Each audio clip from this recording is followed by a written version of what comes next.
आज की इस वीडियो में हम देखते हैं बीज नामक चैप्टर के क्वेश्चन आंसर। और एग्रीकल्चर के अंतर्गत आपका ये क्वेश्चन है। और चलिए स्टार्ट करते हैं। पहला है हमारा, सही उत्तर पर सही का चिन्ह लगाइए। पहला है, साधारण बीज को कहते हैं जनक बीज, आधार बीज, कृषक बीज या प्रमाणित बीज।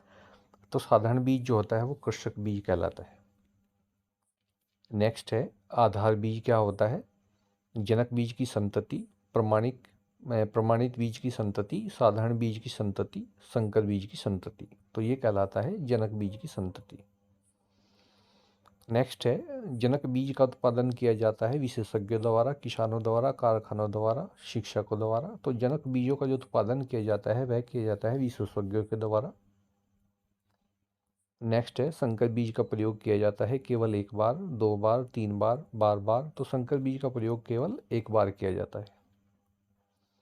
नेक्स्ट क्वेश्चन, अब हम देखते हैं क्वेश्चन नंबर 2। इसमें निम्नलिखित में स्तंभ क का स्तंभ ख से सुमेल करना है।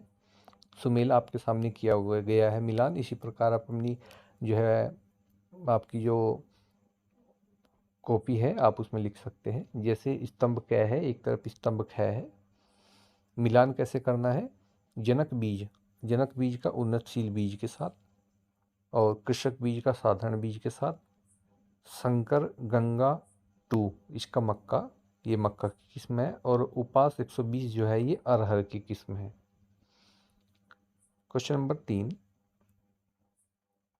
साधारण बीज की परिभाषा लिखिए। तो जिस बीज को किसान स्वयं तैयार करता है उसे साधारण बीज कहते हैं। बहुत आसान परिभाषा। दूसरा है, उन्नतशील बीज को स्पष्ट कीजिए। तो जो उन्नतशील बीज है ना, इस प्रकार का बीज जो है वैज्ञानिक विधि के द्वारा तैयार किए जाते हैं। तीसरा है, गेहूं की 3 उन्नतशील किस्में लिखिए। तो गेहूं की 3 अगर उन्नतशील किस्मों की हम बात करें तो ये इस प्रकार हेडिंग डाल करके HD 2285, PBW 343 और मालवीय 234, ये गेहूं की उन्नतशील किस्में हैं। चौथा है, बीज और दाने में क्या अंतर है? तो बीज बोने में काम आता है, जबकि दाना जो है, अनाज जो है, खाद्य पदार्थ के रूप में प्रयोग किया जाता है। पांचवा है, उन्नतशील बीज कहाँ से प्राप्त किए जा सकते हैं? उत्तर में हम लिखेंगे, उन्नतशील बीज जो है सरकारी गोदामों या लाइसेंस शुदा जिन दुकानों के लाइसेंस होते हैं बीज की दुकानों के, वहाँ से प्राप्त किए जा सकते हैं।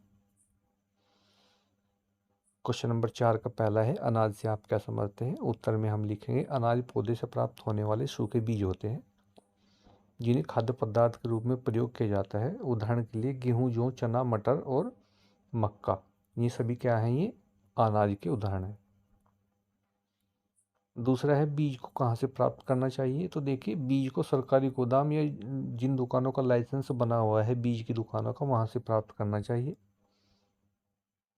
तीसरा है, अच्छे बीजों की क्या पहचान है? उत्तर में हम लिखेंगे, अच्छे बीजों की पहचान, ये आपका हेडिंग हो जाएगा। और इसमें आप लिखेंगे, अच्छे बीज पूर्ण रूप से पके और चमकीले होते हैं, रोगों से लड़ने की क्षमता होती है, अंकुरण क्षमता अधिक होती है। पांचवा है, उन्नतशील बीज कैसे बनाया जाता है? संक्षेप में वर्णन कीजिए। उत्तर में हम लिखेंगे, जो उन्नतशील बीज हैं वो जो है वैज्ञानिक विधि के द्वारा तैयार किए जाते हैं। इनको बनाने में कम से कम 4 से 5 साल तक का समय लग जाता है। क्वेश्चन नंबर 6 है, बीज कितने प्रकार के होते हैं? साधारण बीज व उन्नतशील बीज की तुलना कीजिए। तो इसी क्वेश्चन में जो है आंसर छिपा हुआ है कि साधारण बीज और उन्नतशील बीज 2 प्रकार के बीज होते हैं। और वैसे भी हम उत्तर लिख देंगे, बीज 2 प्रकार के होते हैं, साधारण बीज और उन्नतशील बीज। यदि हम साधारण बीज और उन्नतशील बीज की तुलना करें तो हम जो है इस प्रकार एक सारणी बनाएंगे। एक तरफ हम लिखेंगे उन्नतशील साधारण बीज, एक तरफ उन्नतशील बीज। साधारण बीज क्या होता है? रंग एवं आकार में सामान्य होते हैं। जो उन्नतशील बीज होते हैं चमकीले एवं आकार में अपेक्षाकृत बड़े होते हैं। उसके बाद अगर पॉइंट 2 की बात हम करें, दूसरा पॉइंट कौन सा होगा? तो वह होगा, अंकुरण की क्षमता कम होती है साधारण बीज में। उन्नतशील बीज में अंकुरण जो लगभग है 100% हो जाता है, सारा ही बीज अंकुरित हो जाता है। तीसरा है, बीमारी लगने की संभावना अधिक रहती है, और जो आपका उन्नतशील बीज है इसमें बीमारी लगने की संभावना कम रहती है। चौथा पॉइंट है, पैदावार कम होती है। साधारण बीज में देखिए पैदावार कम होती है, जबकि उन्नतशील बीज में पैदावार अधिक होती है। तो ये था चैप्टर हमारा बीज और उसी के क्वेश्चन आंसर। नेक्स्ट वीडियो में अन्य किसी और चैप्टर के क्वेश्चन आंसर लेकर के हाजिर होंगे। धन्यवाद।